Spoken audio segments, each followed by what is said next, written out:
So let us take today one of the problem for the beam design.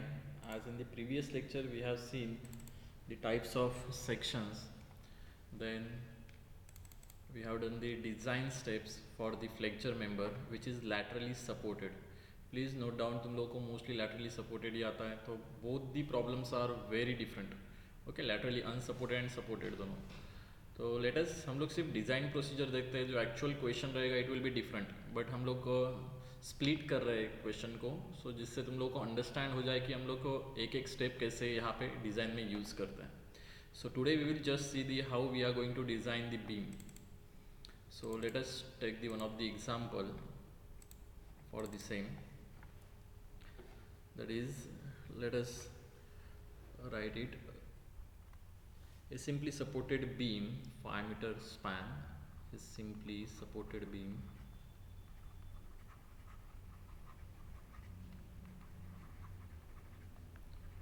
(5-meter span), okay, carries uniformly distributed load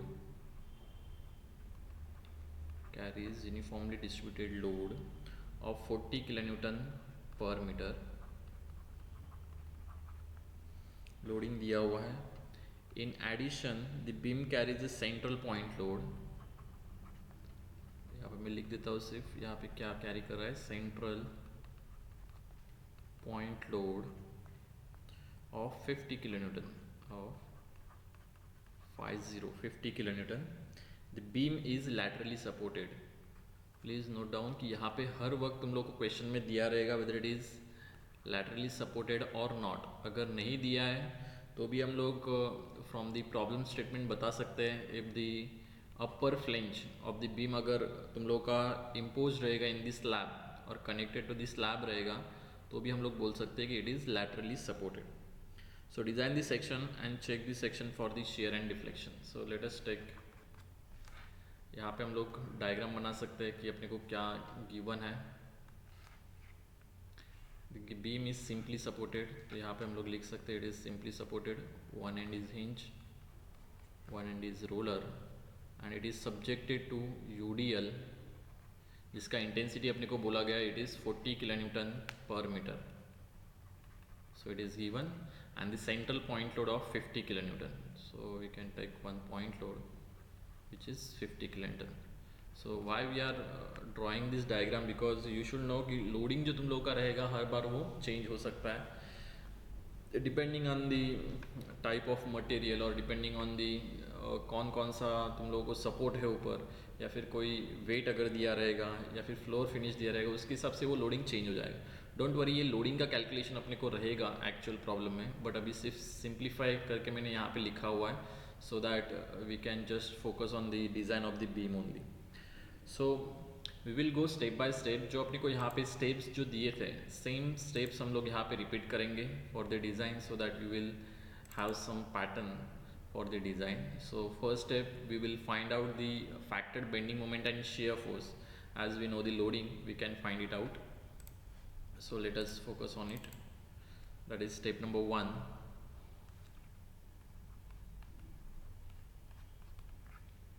That is factored bending moment and shear force. Okay.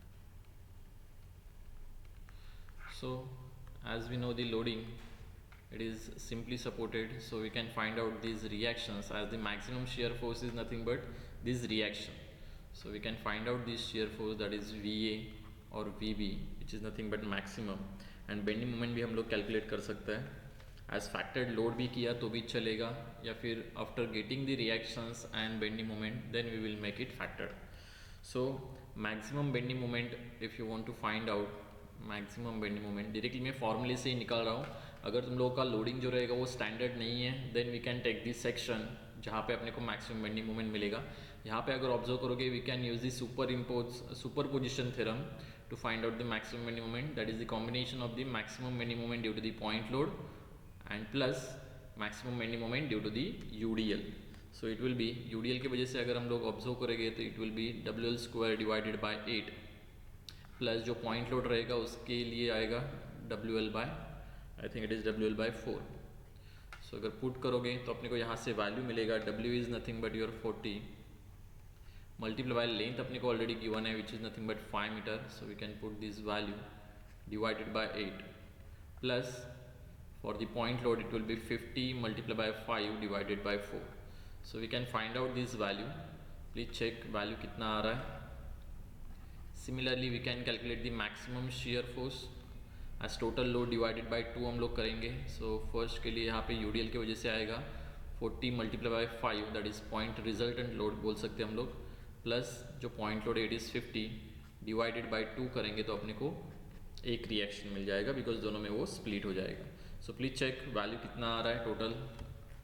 Yes anyone, please check your values.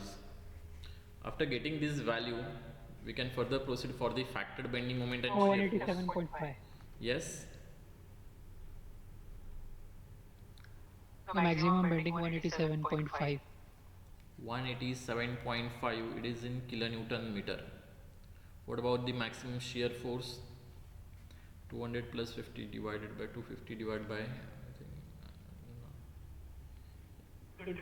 125. 125 kilonewton. Okay, these are the maximum value, but हम लोग जो use करते हैं design के लिए it is factored one. So we can say factored bending moment will be nothing but 1.5 multiplied by 187.5. तो अगर ये हम लोग करेंगे I think it is 281. Please check whether it is 281.25 आ रहा है क्या. 281.25. Yes, this is first and then factored shear force it is same 1.5 से मल्टीप्लाई करेंगे 125 को. अगर आपको चाहिए तो पहले से हम लोग लोड को भी मल्टीप्लाई करके रख सकते हैं. सो ये भी आएगा तुम लोगों का I think it is 187.5 kilo newton. Okay, these are the two values जिसके लिए अपने को यहाँ पे डिज़ाइन प्रोसीजर रन करना है. So after getting the factor bending moment and shear force, next step जो आता है that is nothing but calculation of the modulus required. So we will further proceed for the next step that is step number 2.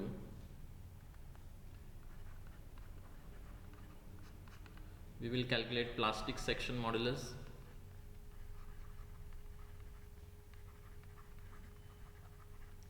And your elastic section modulus.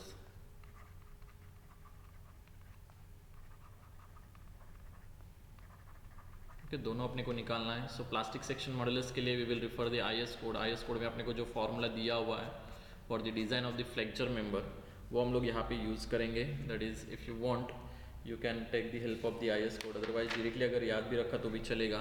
That is MD will be equals to design moment will be nothing but beta B multiplied by ZP into Fy divided by gamma MO. As steel हम लोग एक ही use करने वाले हैं. यहाँ पे Fy और gamma MO का वैल्यू पता है. बीटा बी हम लोग प्लास्टिक सेक्शन एज्यूम करेंगे बिकॉज प्लास्टिक सेक्शन ज़्यादा से ज़्यादा इकोनॉमी देगा, तो इसलिए हम लोग बीटा बी का वैल्यू 1 पुट करेंगे यहाँ पे which is for the plastic section. तो यहाँ पे जो डिज़ाइन मोमेंट है वहाँ पे हम लोग बेंडिंग मोमेंट का वैल्यू पुट करेंगे which is maximum factored 1 that is 281.25. So if you put the value we will get the value of ZP, that ZP will be equals to your M that is 281.25 multiply by 10⁶ करूँगा because it is in kilo newton metre. So we will convert it into the newton mm multiply by gamma MO, that is gamma MO will be 1.1, okay, divided by Fy which is nothing but 250. So after solving these you will get the ZP which is nothing but 123.7.5 into 10⁻³ mm cube. Okay, this is the section modulus, plastic section modulus required. So from the shape factor we can find out the elastic section modulus required. As plastic section, sorry, shape factor is nothing but ZP divided by ZE. So we can find out the ZE, that ZE will be equals to ZP which is nothing but 1237.5 into 10⁻³ divided by your shape factor, and shape factor will be constant for the shape. तो particular shape यहाँ पे constant रहेगा, तो यहाँ पे I section है तो आई section के लिए it is 1.14. So if you solve this you will get the ZE value जो अपने को एक्चुअल में स्टील टेबल में दिया रहता है. सो 1085 इंटू 10⁻³ यहाँ पे अपने को वैल्यू मिलता है which is in mm cube. तो इसको अगर हम लोग सेंटीमीटर क्यूब में लिखेंगे तो it will B 1085 centimetre cube.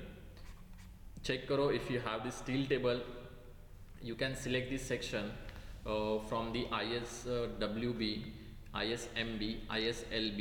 इससे तुम लोगों को मिलेगा. अगर इंडिकेट किया है क्वेश्चन में कि अपने को ISMB ही यूज़ करना है, देन कौन सा भी सेक्शन रहेगा अपने को ISMB में ही देखना है. ओके, बिकॉज क्वेश्चन ठीक से रीड करो, उसमें तुम लोगों को स्पेसिफिकली लिखा रहता है कि कौन सा सेक्शन तुम लोगों को यूज़ करना है.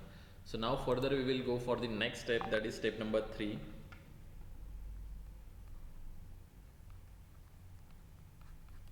Step number 3 will be, that is selection of section and its classification.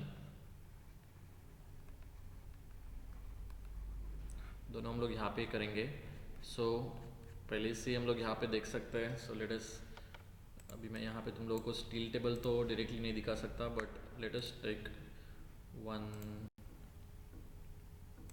Section में तुम लोग को यहाँ पे एक दिखाता हूँ जिसका value it is nearer to that calculated value.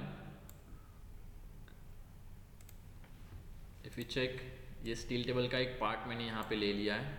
So from this we can observe that if you observe the ISWB 400. Okay, ISWB 400 के लिए देखो यहाँ पे ZXX चेक करो. हम लोग ZXX की बात कर रहे हैं which is nearer to the 1085. देखो यहाँ पे सब वैल्यूज़ यहाँ पे 10 के आसपास कोई नहीं है, तो 1171.3 ये वैल्यू 1085 से थोड़ा ज़्यादा है, तो हम लोग यही वैल्यू कंसिडर करेंगे, दैट इज़ ISWB 400. ओके, हम लोग इससे ज़्यादा ही कंसिडर करेंगे हर time, so that you will be on the safest side. Okay, if ISLB या फिर ISMB भी ऑब्जर्व करोगे, उसमें भी तुम लोगों को कोई भी एक सेक्शन मिल जाएगा. अगर उन्होंने इंडिकेट नहीं किया है कौन सा करना है तो हम लोग कोई भी कर सकते हैं. सो इसीलिए मैं यहाँ पे ISWB 400 यहाँ पे सिलेक्ट कर रहा हूँ. प्लीज़ चेक, उसका प्रॉपर्टी अपने को लिखना पड़ेगा. So we will select, let us select मतलब हम लोग ट्राई कर रहे हैं. Okay, it is not necessary कि वो सेफ आए, तो हम लोग यहाँ पे trial and error method use करेंगे. So try ISWB 400. आज हायर साइड के ऊपर है तो ये सेफ ही रहेगा, डोंट वरी. सो प्रॉपर्टीज जो रहेंगे वो हम लोग यहाँ पे लिखेंगे. सो टोटल डेप्थ अगर मैं चेक करता हूँ तो total depth will be 400 mm, where as width of the flange अगर चेक करोगे, वॉट एवर ये जो डेटा मैं लिख रहा हूँ ये टोटली मैं स्टील टेबल से ले रहा हूँ. So please check your steel table, अगर यहाँ पे कुछ मिस्टेक रहेगा. TF that is thickness of the flange भी अपने को लगेगा. टोटल मोस्टली सब प्रॉपर्टी लगता है which is 13 mm. Thickness of the web भी अपने को लगेगा फॉर द बकलिंग और crippling check, it will be 8.6 mm. Then ZXX, देखो यहाँ पे अभी ये ZE का जो वैल्यू है वो रिक्वायर्ड था, अभी ये एक्चुअल जो हम लोग प्रोवाइड कर रहे हैं it will B 1171.3. Okay, multiply 10⁻³ करेंगे अगर mm³ में चाहिए तो. ऑब्वियसली हम लोग सब mm और न्यूटन में ही वर्क कर रहे हैं तो सब mm में ही लिखेंगे. Then your R1 value is also given, that is 13 mm. Then your IXX भी अपने को लगेगा, तो वो भी अपने को गिवन रहता है ऑलरेडी स्टील टेबल में. It is 23426.8. Okay, into 10⁻⁴. देर में भी चांसेस कि तुम लोग का ये वैल्यू थोड़ा सा वैरी हो, बिकॉज ये अगर का बहुत पुराना था स्टील टेबल जो मैंने अभी यहाँ पे यूज़ किया है, तो लेटेस्ट में भी थोड़ा बहुत यहाँ पे वेरिएशन रहेगा. So let us follow this. Now after getting the properties we will try for the step में क्या था, it is selection of the section and its classification. तो classification हम लोग करते हैं on the basis of the ratio that is D/TW and your B/TF. तो उसके लिए अपने को टेबल लगेगा, that is table number 2. So let us take the table number 2. I think it is on the page number 18. Please check, जो तुम लोगों को लगेगा अभी यहाँ पे फॉर दी सेक्शन क्लासिफिकेशन के लिए. नॉर्मली ये वैसे भी सेफ ही आने वाला है, but for the design purpose अपने को वो लेना ही पड़ेगा. Please check page number 18. Page number 18 के ऊपर तुम लोगों को ऑलरेडी दिया हुआ है. सो आई एम जस्ट टेकिंग उसका स्क्रीनशॉट मैं यहाँ पे ले लेता हूँ.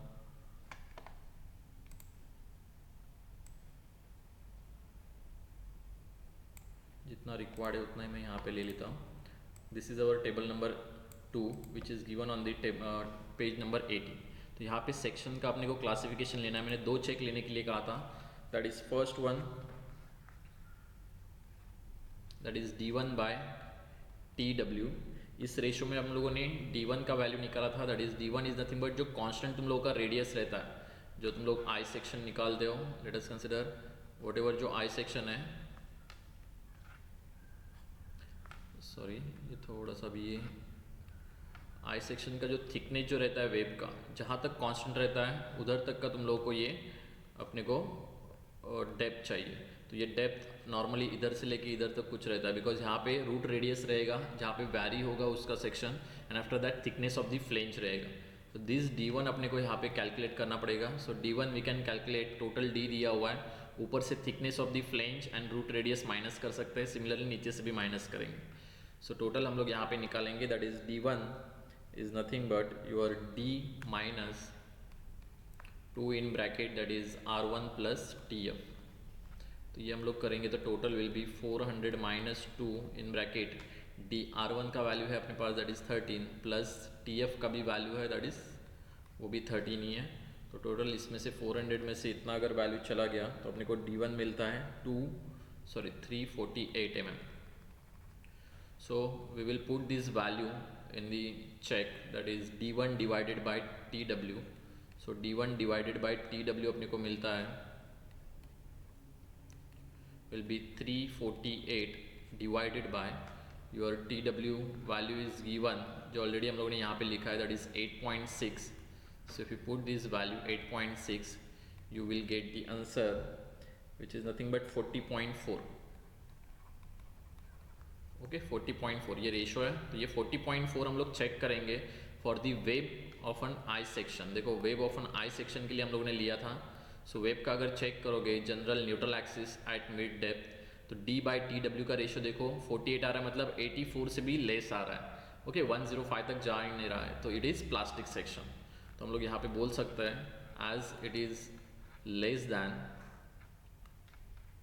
Okay less than 84 epsilon. ये एक चेक यहाँ पे वेरीफाई हो गया. सेकेंड चेक हम लोग ले लेते हैं, that is second one your BH divided by TF. इसमें BH जो रहता है it is half of the BF, तो it will be equals to half of the BF है अपने पास already. BF will be 200 mm है, तो BF divided by 2 that is BH will be 200 divided by 2 divided by thickness of the flange. Thickness of the flange already given है जो हम लोगों ने लिखा हुआ है ऊपर. ओके इफ़ यू वांट यहाँ से आप चेक कर सकते हो. Thickness of the flange is 13 mm. तो यहाँ से भी हम लोग रेशो लेके देखेंगे. That ratio should be less than 9.4. तो आई थिंक इट इज़ 7.6 आ रहा है ये ratio, which is less than 9.4 epsilon. Check करोगे यहाँ पे ही तुम लोगों को एक्सियल पे देखो,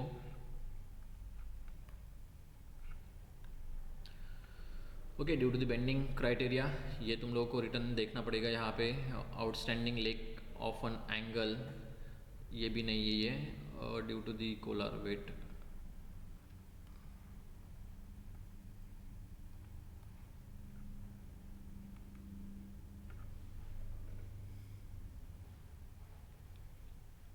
ओके आउटस्टैंडिंग Sir, वो लेग, top row में. Yes It is in the top row, sir. Okay sorry okay this is outstanding element of the compression flange. Okay इसमें रोल सेक्शन हम लोग यूज़ कर रहे हैं, तो इसलिए रोल सेक्शन के लिए हम लोग चेक करेंगे. तो B बाई TF का रेशियो जो है ये हम लोग इससे कंपेयर करेंगे, दैट इज़ 9.4 एप्सिलॉन से कम है.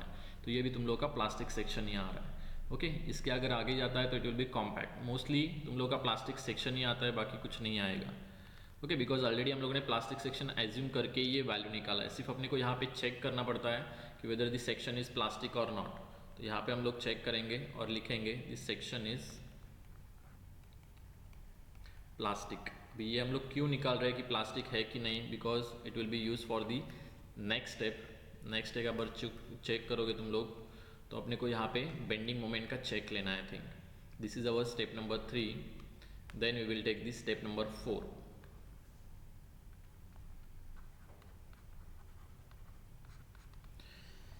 Step number 4 is nothing but your plastic moment design moment check, or we can say moment check only, और moment capacity check.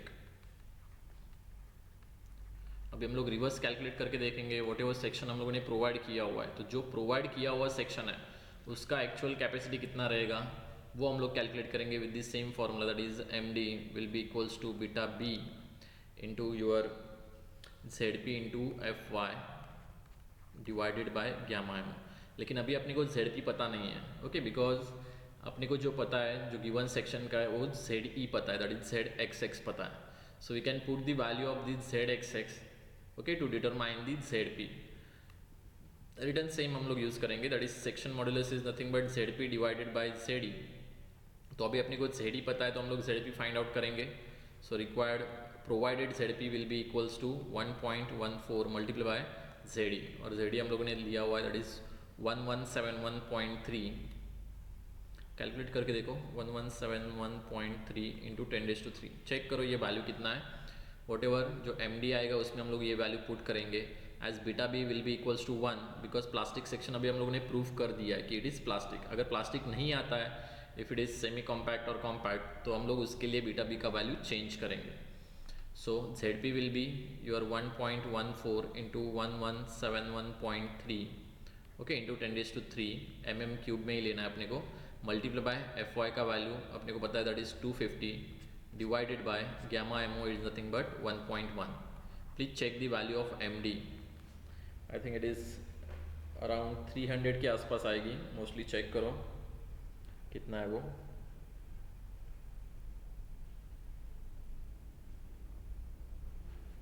Please check the value. Yes, anyone?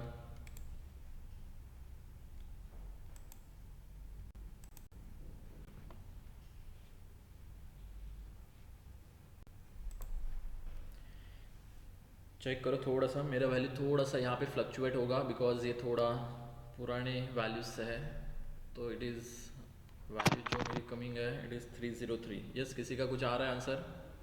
303.40.6. Okay, so what ever ये जो value वाला है इसको वापस 10⁻6 में -6 में आ रहा होगा, ये सॉरी 10⁻6 में आ रहा होगा. Please check it. 10:6. Okay, it is in newton mm. तो इसको अगर कन्वर्ट करना है अपने को किलो न्यूटन मीटर में, तो हम लोग इसको वापस 10⁻6 से मल्टीप्लाई कर सकते हैं. सो वॉट एवर ये 306.46 मिलेगा, it is in kilo newton metre. So if you observe this is our design capacity, and अपने को जो रिक्वायर्ड वैल्यू है, रिक्वायर्ड वैल्यू अगर चेक करोगे मोमेंट का तो हम लोगों ने निकाला हुआ है, that is factored bending moment required is 281.25.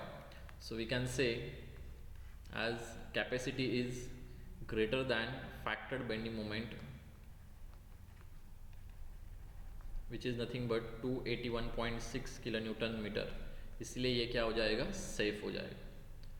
Okay, similarly we will take the another check which is for the shear, that is check for the shear capacity. Step number your 5.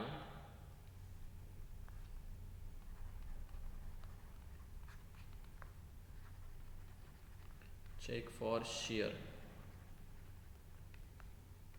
Check for shear के लिए भी same हम लोगों को shear force पता है जो external से आ रहा है, तो इंटरनल शेयर फोर्स का रेजिस्टेंस हम लोग निकाल रहे हैं. तो इंटरनल के लिए मैंने ऑलरेडी बताया था कि जो सेक्शन है उसका सिर्फ वेब जो रहेगा वही अंडर शेयर चला जाएगा. ओके, शेयर कैपेसिटी सिर्फ ये वेब की रहती है. सो वॉट एवर जो ऊपर वाला जो सेक्शन है फ्लेंज का वो हम लोग कंसिडर ही नहीं करते हैं. तो इसलिए टोटल वेब का जो डेप्थ है, total depth will be considered for the your share. तो ये सिर्फ हम लोग को ये एरिया चाहिए, बिकॉज ऑब्वियसली शेयर में जितना डेप्थ ज़्यादा रहेगा उतना वो सेफ रहेगा. ओके, तो ये एरिया हम लोग सिर्फ कंसिडर करेंगे. सो टोटल योर कैपेसिटी और we can say design shear will be nothing but simple your area under the shear multiply by your shear stress. तो ये यील्डिंग स्ट्रेस है, तो shear stress will be divided by √3. Okay, I think यहाँ पे भी हम लोगों को गैमा एमओ करना पड़ेगा. Please check, wait for a second, तुम लोग का वैल्यू में चेक करता हूँ.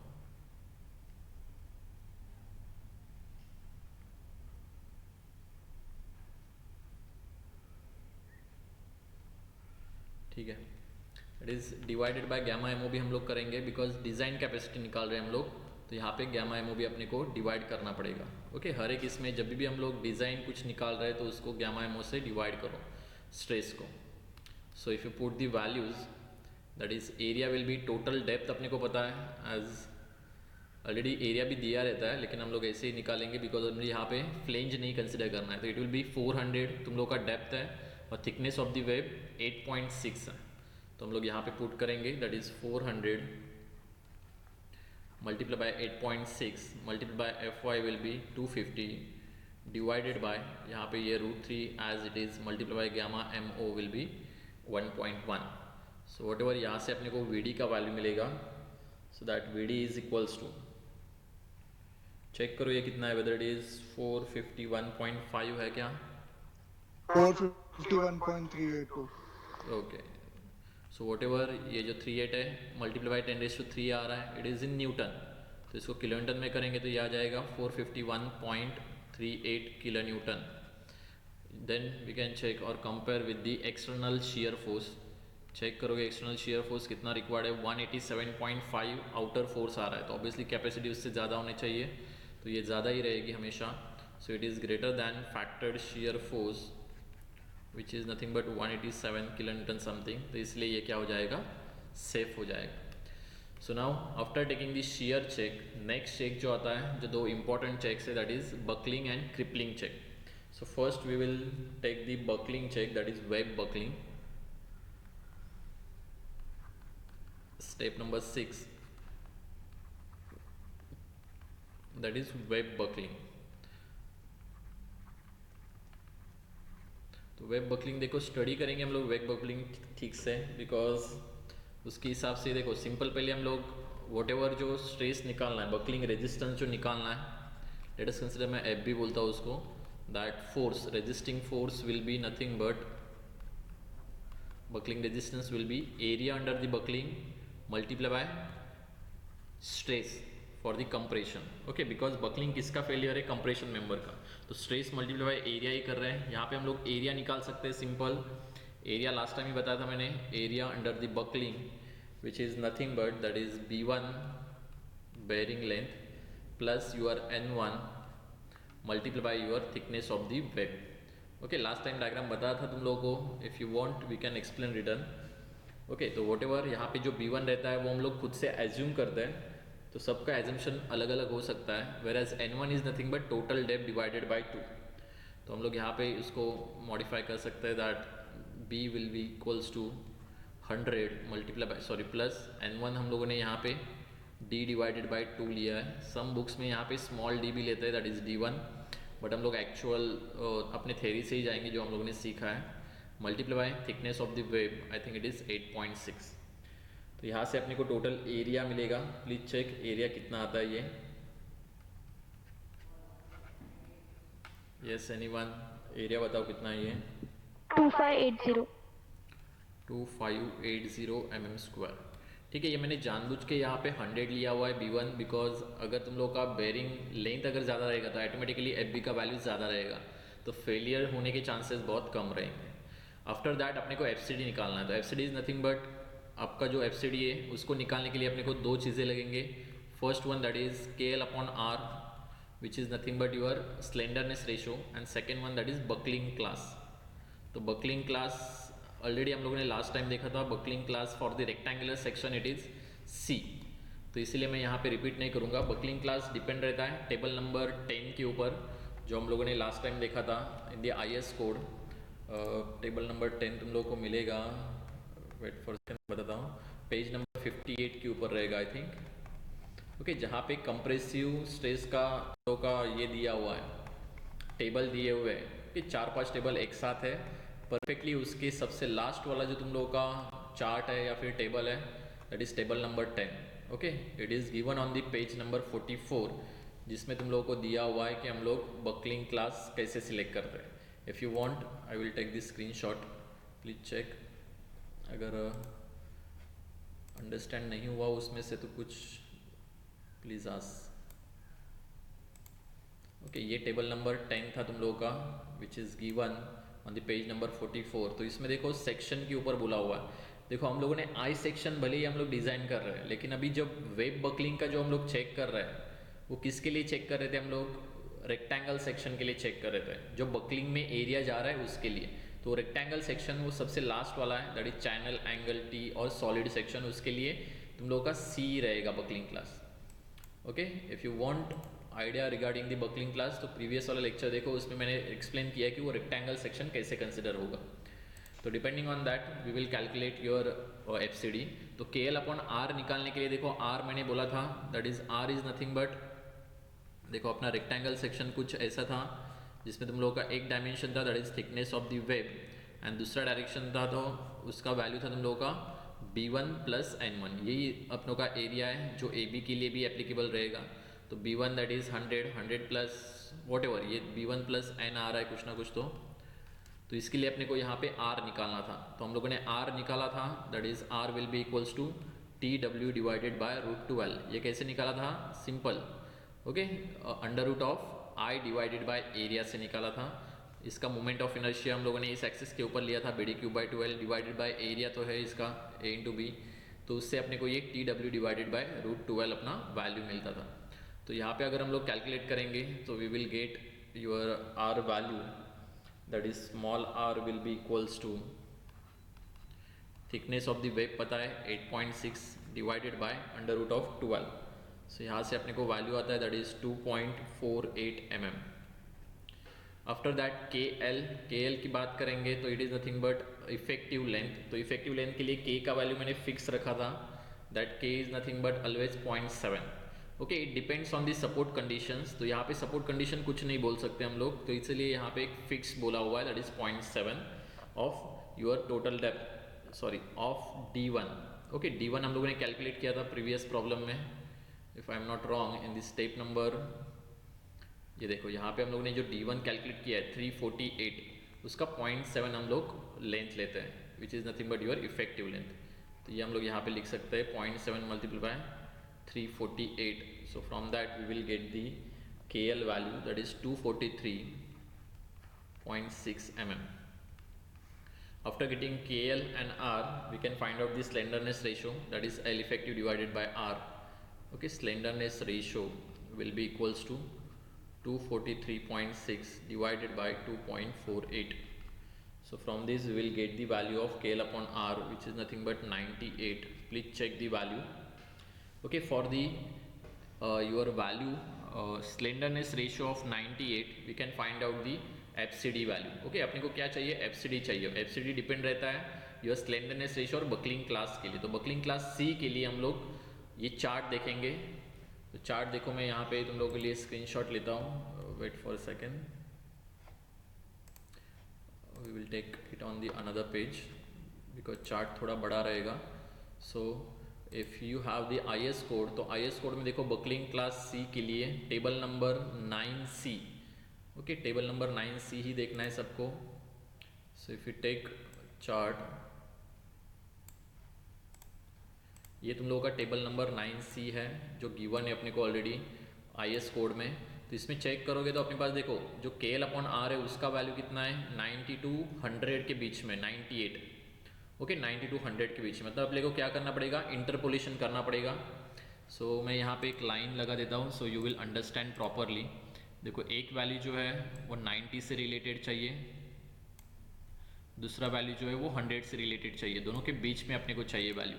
तो फर्स्ट वैल्यू जो रहेगा अपना FY का वैल्यू, देखो यील्ड स्ट्रेस दिया हुआ है, FY का वैल्यू पता है अपने को ऑलरेडी 250, तो 121 और 107 दोनों के बीच में तुम लोगों का वैल्यू है। सो लेट अस राइट डाउन। देखो मैं प्रॉपरली तुम लोगों को इंटरपोलेशन बताता हूँ कैसे करने का है। We will take that is for the 90 for the KL upon R and second one तुम लोग का है वैल्यू फॉर FCD। ओके, एक एक वैल्यू अपने को पता है। First one KL upon R कितना है, दैट इज फर्स्ट वन 90 है और सेकेंड दिया हुआ है 100। तो 90 के लिए तुम लोगों का वैल्यू है इट इज़ 121 और तुम लोग का 100 के लिए वैल्यू है 107, मतलब 107 के आसपास आएगा। So we will do the interpolation. अभी इंटरपोलेशन देखो तुम लोग किसी भी तरीके से कर सकते हो, हर एक का तरीका अलग अलग है। वी विल टेक कि मिनिमम देखो 90 के लिए वैल्यू कितना है 121, मतलब अपने को पहले 90 के लिए वैल्यू मिल गया। ओके, बाय इंटरपोलेशन इधर लिख लेते हम लोग। Okay, FCD required. ओके, पहले 90 के लिए कितना वैल्यू है 121, तो इसमें क्या होगा और 8 पॉइंट्स के लिए वैल्यू क्या हो जाएगा इधर ऐड हो जाएगा। देखो यहाँ पे 90 के लिए पहला वैल्यू लिखा 121, मतलब 90 के लिए बताया तो और 8 पॉइंट के लिए कितना रहेगा वो अपने को ऐड करना पड़ेगा। सो मैं यहाँ पे क्या करता हूँ प्लस साइन यूज करता हूँ। 8 पॉइंट के लिए कितना है वो कैसे पता चलेगा, टोटल दोनों का डिफरेंस हम लोग ले सकते हैं, that is 121 minus 107।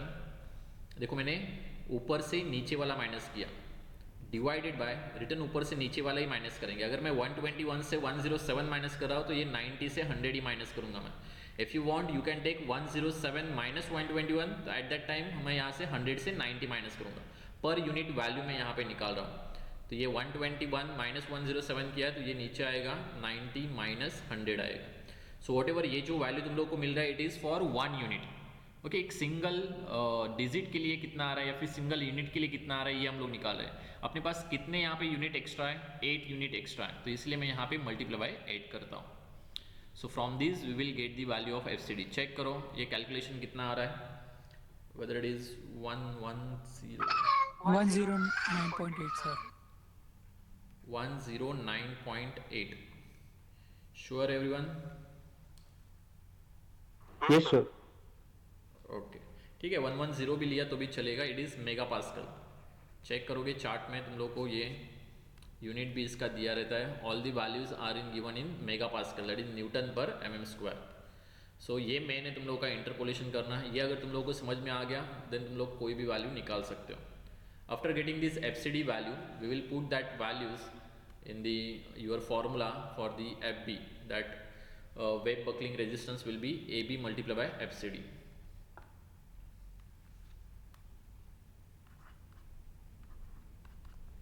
AB multiplied by FCD will be equals to AB का वैल्यू कितना है अपना, that is 2580 multiplied by FCD, that is 109.8। Check करो ये जो वैल्यू आएगा it is in newton. Value कितना आ रहा है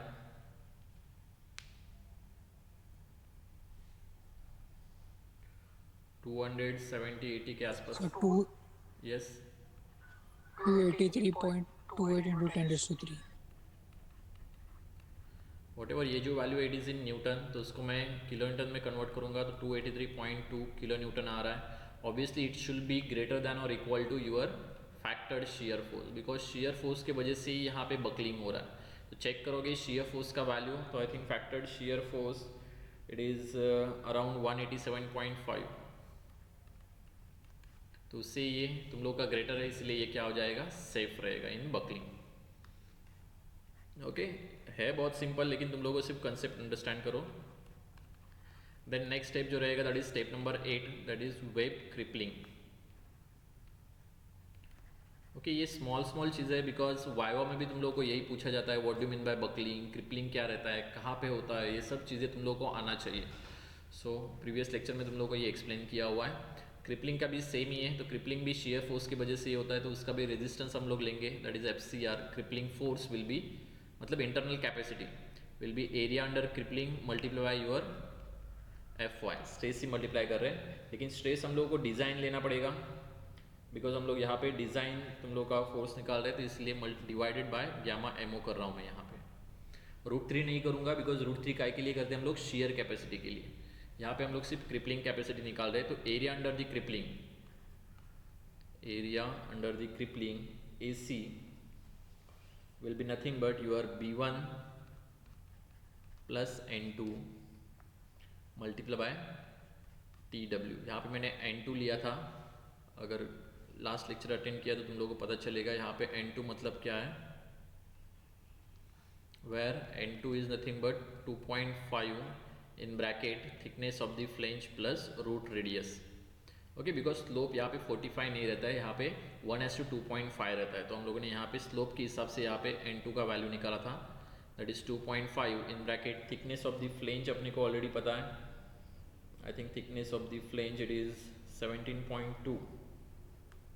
चेक करो वेदर इट इज़ राइट और रॉन्ग। प्लस R1 का वैल्यू भी उन्होंने दिया था, दैट इज 70। तो from this we will get the N2 value, that N2 is nothing but, please check N2। The thickness of flange is 13. Yes, कितना है वो? 13. और thickness, So both the values are 13. Okay. Thickness of flange Yes, भी sir. और R1 भी. Okay okay sorry, यहाँ पे ये 13 प्लस 13 आएगा। Okay, I hope, let us check return. Okay, thickness of the flange and तुम लोग का R1 दोनों का वैल्यू 13 ही है। ठीक है, तो हम लोग 13 ही यूज़ करेंगे। सो let us put this value in this equation, that is AC। Okay, otherwise directly इसमें भी पुट कर दिया तो भी चलेगा, बिकॉज यहाँ पे कुछ इतना कैलकुलेशन से कुछ ये नहीं बचा है। Directly FCR will be equals to AC का वैल्यू देखो यहाँ पे B1 हम लोगों ने 100 ही एज्यूम किया था, प्लस ये आ जाएगा 2.5 इन ब्रैकेट 13 प्लस 13। ओके, ये bracket close, it is for your B1 plus N2 multiply by thickness of the web, I think it is 8.6, और multiply by FY it is 250 divided by gamma MO which is nothing but 1.1। Please check the value कितना आ रहा है ये total FCR।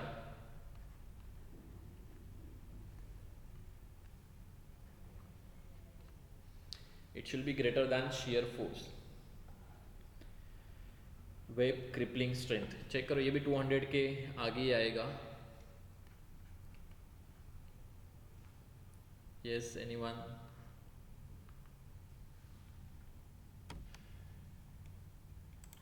Sir, 322.5 kilonewton. 322.5 kilo newton. Okay, actually वो Newton में आएगा, उसको 10⁻³ मल्टीप्लाई रहेगा, तो 10⁻³ से मल्टीप्लाई करेंगे। It should be greater then your factored shear force. Obviously factored shear force बहुत कम है, तो इससे ये ग्रेटर ही आ रहा है। This is your second last step, and last step will be your check for deflection. Step number 8, that is check for deflection. तो deflection check के लिए देखो, अभी यहाँ पे लोडिंग डायग्राम अलग है, तो इसलिए डिफ्लेक्शन चेक भी उसके हिसाब से आएगा। परमिसिबल ऑलरेडी पता है कि डेल्टा परमिसिबल कितना है, that is total span. For simply supported it will B span divided by, I think it is 300। तो स्पैन टोटल दिया हुआ है, इट इज 5 मीटर, तो it will B 5000 divided by 300 which is nothing but I think 16.7। Okay, this is the permissible, मतलब ये इतना allowed है, तो 16.7 से आगे तुम लोगों का आना नहीं चाहिए। ओके, तो डिफ्लेक्शन, एक्चुअल डिफ्लेक्शन अगर मैं कैलकुलेट करता हूँ, तो एक्चुअल डिफ्लेक्शन चेक करोगे, हम लोगों के पास मिनिमम 2 फॉर्मूले तो याद रखो, because max to max chances रहते हैं कि यूडीएल और पॉइंट लोड ही आए। तो अपना अगर लोडिंग डायग्राम अगर चेक करोगे, तो इसमें हम लोग को दिया हुआ है कि ये सिंपली सपोर्टेड है, सब्जेक्टेड टू यूडीएल और पॉइंट लोड के लिए। तो यूडीएल के लिए अपने को वैल्यू पता होगी ऑलरेडी, और पॉइंट लोड के लिए भी अलग से वैल्यू पता रहेगी। तो दोनों का समेशन करेंगे तो अपने को मैक्सिमम डिफ्लेक्शन जो मिलेगा, it is under point load मिलेगा। ओके, सेंटर पॉइंट लोड है ये, तो यहाँ पे सेंटर पे ही मैक्सिमम डिफ्लेक्शन आने की चांसेस है। तो हम लोग मिड पॉइंट पे कितना आ रहा है, ये हम लोग डिफ्लेक्शन कैलकुलेट करेंगे। तो maximum deflection due to the UDL, it is nothing but 5 into W into L cube divided by 384 EI। अगर ये याद है पहले से तो इट इज़ बेटर, जो हम लोगों ने सॉम से ही सीखा था, plus due to the point load it will be WL cube divided by 48 EI। At least ये 2 फॉर्मूले तो एटलीस्ट तुम लोगों को याद होने चाहिए मैक्सिमम डिफ्लेक्शन के।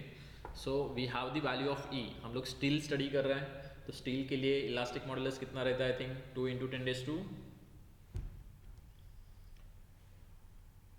10⁻6। सिमिलरली अपने को I का वैल्यू जो चाहिए, I का वैल्यू हम लोग ले सकते हैं। यहाँ पे देखो ऑलरेडी हम लोगों ने निकाला हुआ है I का वैल्यू, IXX। तो ये IXX हम लोग वहाँ पे यूज़ करेंगे, विच इज़ ऑलरेडी प्रोवाइडेड, जो रहेगा वही हम लोग यूज़ करने वाला है। सो let us put that values. 5 into W का वैल्यू, ये हम लोग जो W लेंगे मोस्टली इट इज़ वर्किंग, यहाँ पे नोट करके रखो, because deflection it is serviceability criteria. तो हम लोग वर्किंग लोड ही कंसिडर करता है। W will be working load, इसलिए मैंने पहले W को डायरेक्टली 1.5 से मल्टीप्लाई नहीं किया था, सो that you will get the actual value of W। बाद में हम लोग फैक्टर्ड करेंगे, तो इसलिए मैं यहाँ पे पुट कर सकता हूँ कि UDL का जो वैल्यू है तुम लोगों का इट इज़ 40, तो मैं यहाँ पे 40 लिख लेता हूँ। I think it is in wait for second,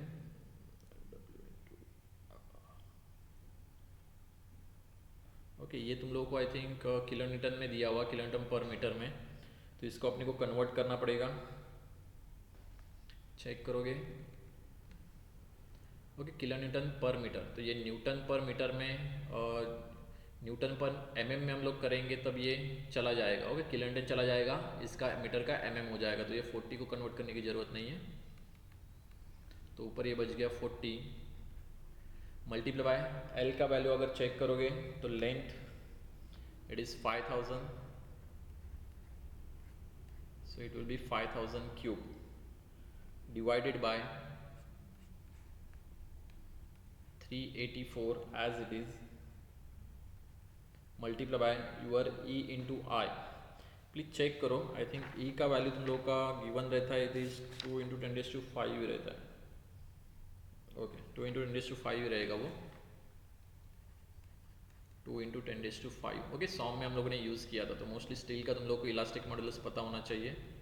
multiply by आई का वैल्यू जो हम लोगों ने अभी लिखा था वही वैल्यू हम लोग यहाँ पे यूज़ करेंगे, it is 23426.8 into 10⁴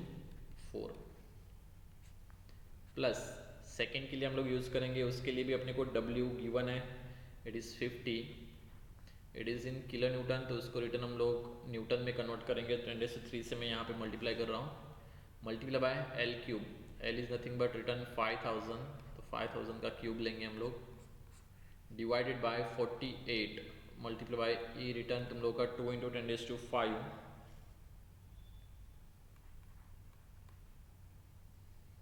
multiply by your 23426.8 into 10⁴। Check करो तुम लोगों का थोड़ा सा आंसर राइट है या रॉन्ग है, ये पता चलेगा कि तुम लोगों का डिफ्लेक्शन 0 से ज़्यादा और कुछ 10 या 20 mm तक ही आएगा। उससे ज़्यादा अगर आ रहा है तुम लोगों का अनएक्सपेक्टेड वैल्यू आ रहा है, तो तुम लोगों का मे बी रॉन्ग हो सकता है। चेक करो तुम लोगों का आंसर क्या है। मैं तब तक आई का वैल्यू बराबर है कि नहीं चेक करता हूँ, जो हम लोगों ने लिखा है वो 23426.8 ओके राइट है।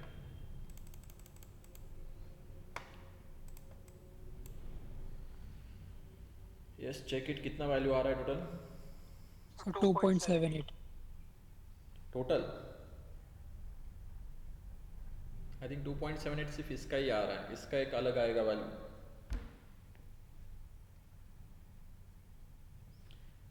व्हाटएवर जितना भी वैल्यू आ रहा है it should be less than your delta permissible. Check करो बाकी के भी कितना वैल्यू तुम लोगों का आ रहा है। सेकेंड टर्म का वैल्यू तुम लोगों का 2.78 है, फर्स्ट टर्म का आई थिंक इट इज़ 6.94, दोनों मिला के 9.72 समथिंग आ रहा है। Please check whether it is right और रॉन्ग।